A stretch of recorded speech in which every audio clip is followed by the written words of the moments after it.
The fog came before dawn on the 18th of December, rolling across the frozen fields south of Bastogne like something that had been waiting underground.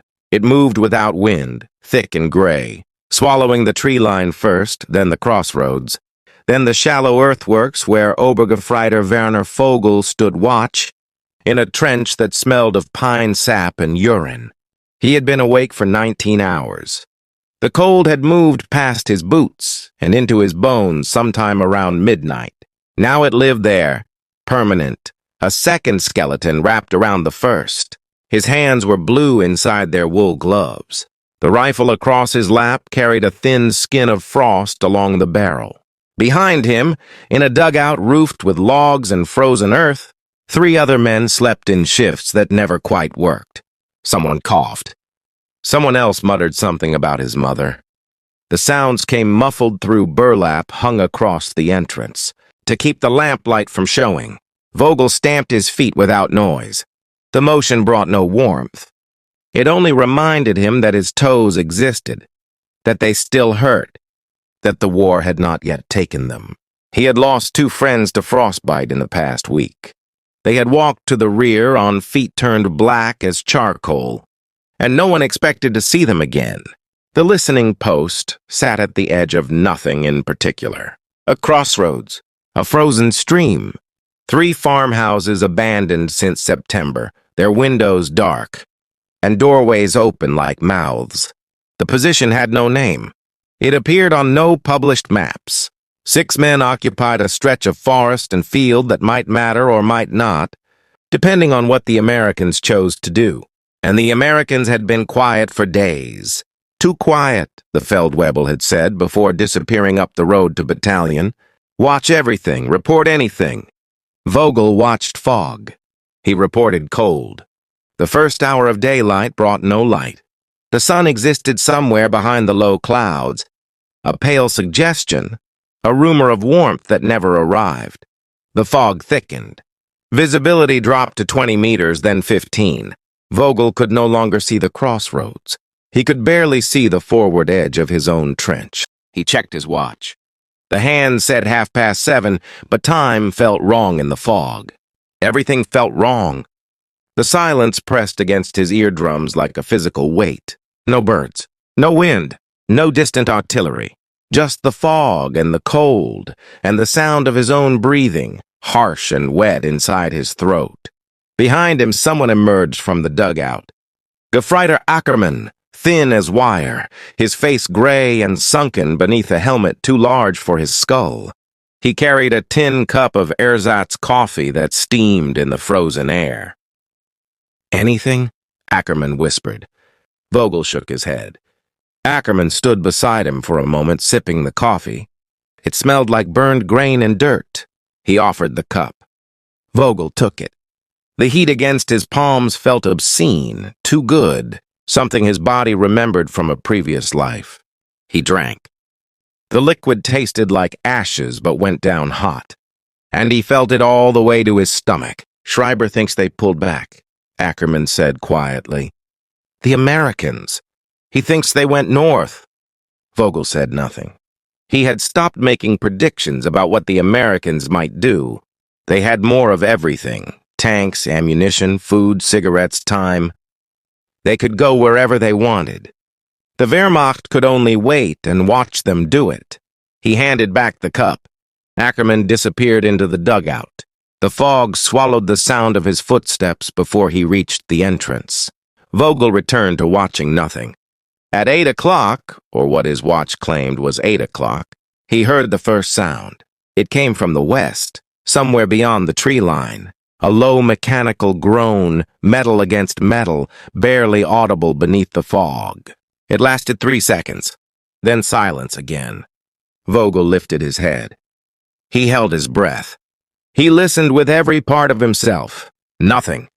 He exhaled slowly. Condensation formed a small cloud before his face. He counted to 60 inside his head, then to 60 again.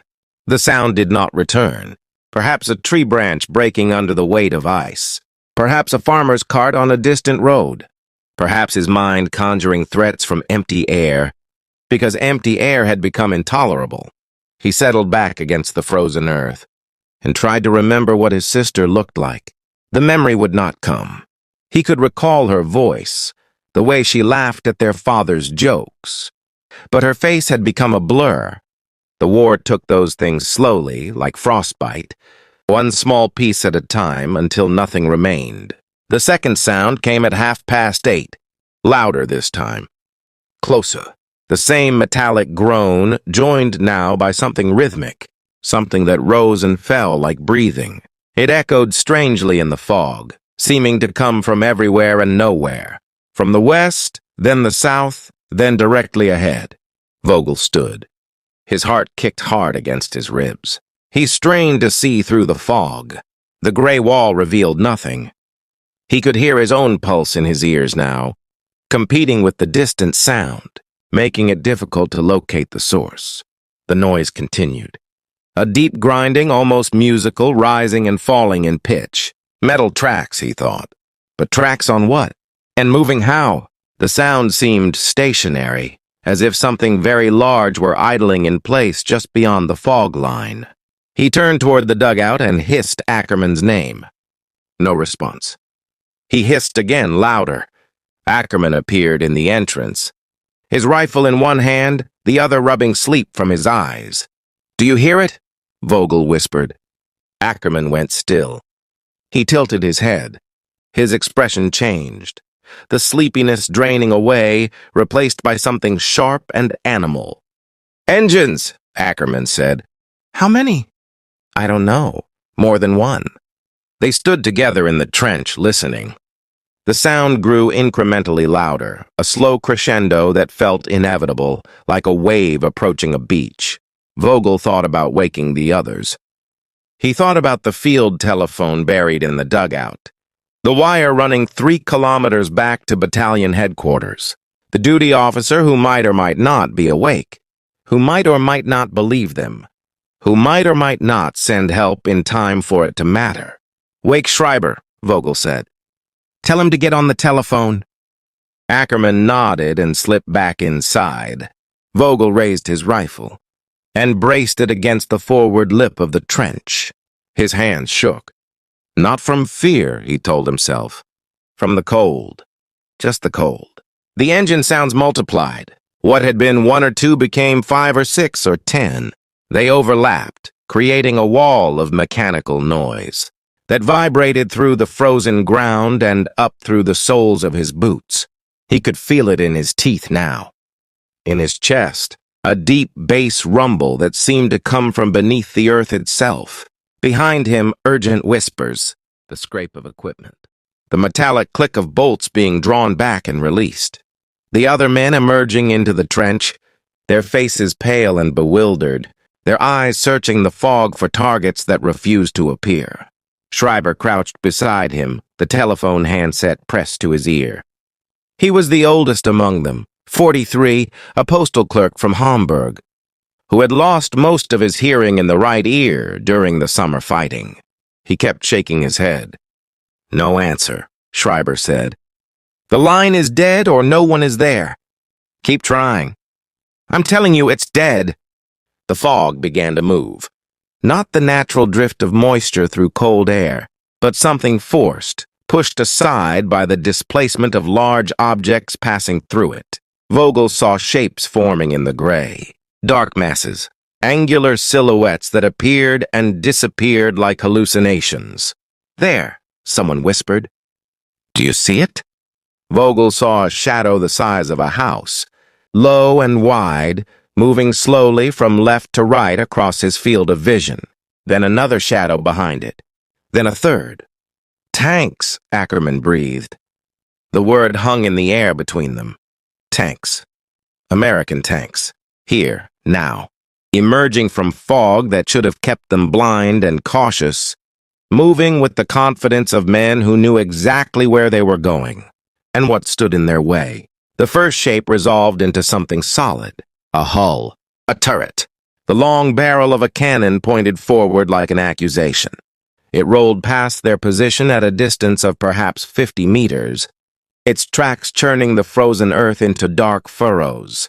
The sound was enormous, overwhelming, a physical presence that made speech impossible. Vogel pressed himself against the trench wall. His rifle felt absurd in his hands. A toy. A joke. What was he supposed to do with it? Shoot at 30 tons of armor and hope the bullet found some impossible weakness? More tanks followed. They came in a ragged line, spaced 20 meters apart, their engines roaring in unison. The fog swirled around them like water around stones in a river. Vogel counted 4, then 5, then stopped counting. It no longer mattered. Beside him, Schreiber dropped the telephone handset. It swung from its cord, knocking against the trench wall. He raised his rifle. His hands were steady. The old postal clerk from Hamburg, who had complained about his feet, his rations, and the cold, now aimed at the lead tank with the calm precision of a man who had finally found something worth shooting at. "Don't," Vogel said. "They'll see us. They already see us. Then we should—" The lead tank fired. The sound arrived before the light. A concussion that slapped the air from Vogel's lungs. It sent him sprawling backward into the trench. His helmet flew off. His ears rang with a single high note that drowned out everything else. He tasted copper. His hands found mud and frozen earth. He pulled himself to his knees and looked up. The dugout was gone. In its place, a crater filled with smoke and shattered timber. The burlap curtain burned with a small orange flame, impossibly bright against the gray fog. One of the sleeping men, Vogel could not remember his name, could not picture his face, lay half in and half out of the wreckage, his body twisted at angles that bodies were not meant to twist. Ackerman was screaming, not words, just sound, a high animal wail that cut through the ringing in Vogel's ears. The tanks kept coming. Vogel's rifle lay somewhere in the mud. He did not look for it. He grabbed Ackerman by the collar, pulled him toward the rear of the trench, toward the narrow communication trench that led back through the trees. Schreiber was already running, hunched low, his boots slipping on ice. Machine gun fire erupted from the tanks. The sound was different from artillery. Sharper. More intimate. Bullets cracked overhead, thudded into the frozen earth. They tore through pine branches, sending splinters of wood raining down into the trench. Vogel ran. His legs felt distant and strange, as if they belonged to someone else. He could see the communication trench ahead, a narrow cut in the earth disappearing into fog. 20 meters. 15. 10. Ackerman fell. Vogel turned. Ackerman lay on his back in the mud, his eyes wide, surprised, a dark stain spreading across his chest. His mouth opened and closed, but no sound came out. He reached one hand toward Vogel, fingers grasping at nothing. The tanks were closer now, so close that Vogel could see details. The white star painted on their hulls, the sandbags lashed to their sides. The commanders standing in their turrets, dark shapes against the gray sky, pointing forward, urging their machines on. Vogel ran. He left Ackerman in the mud. He left the rifle and the helmet. He left the listening post that had no name. He ran through the communication trench as machine gun bullets tracked him from behind, chewing the earth at his heels, missing by inches or centimeters or less. He ran past the tree line and into the forest beyond. The fog thinned enough to see shapes, to find direction, to understand that he was alone. Behind him, the tanks rolled forward without pause.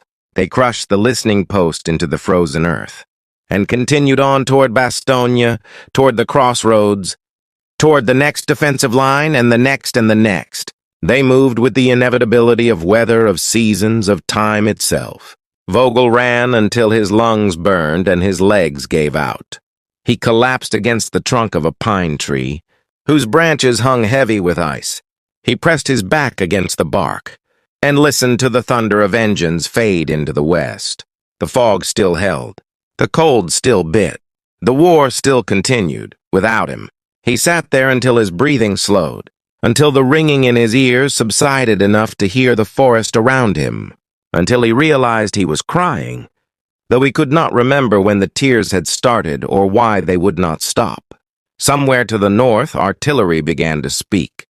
The American guns announcing themselves, telling the world that they had arrived and would not be leaving. The sound rolled across the frozen fields and through the fog, and over the place where the listening post had been, where 4 men had waited in the cold for something to happen, and where something had happened, finally, at last. Vogel closed his eyes. He thought about Ackerman's hand reaching toward him. He thought about Schreiber running into the trees, and whether he had made it, and whether it mattered. He thought about the sleeping man whose name he could not remember, twisted in the crater, burning in the wreckage. He thought about the fog, how it had hidden nothing that needed hiding, and revealed everything too late to matter. When he opened his eyes again, the artillery had stopped. The forest stood silent around him. The war continued in the west. But here, for this moment, in this small pocket of frozen woods south of Bastogne, there was only stillness and cold, and the terrible weight of surviving when others had not. He stood. His legs shook but held. He turned east, away from the sound of tanks, away from the crossroads, away from the listening post that no longer existed. He walked deeper into the forest, following no road, seeking no destination, moving simply because movement felt necessary, because stopping would mean thinking, and thinking would mean remembering, and remembering would mean understanding, that nothing he had done or failed to do would have changed what happened in the fog. The trees closed around him. The gray light filtered through the branches overhead. Somewhere in the distance, men were fighting and dying, for reasons that seemed important to someone, somewhere. But here, in this moment, there was only the cold, the fog, and the quiet sound of boots on frozen ground, walking away from a place that maps would never mark, and history would never record. The 18th of December, 1944. A morning like any other morning. A listening post that heard nothing until it was too late, and the fog rolling on, indifferent and eternal, covering everything that had been and everything that would be, erasing the small acts of courage and cowardice that men performed when faced with machines they could not stop, and futures they could not imagine.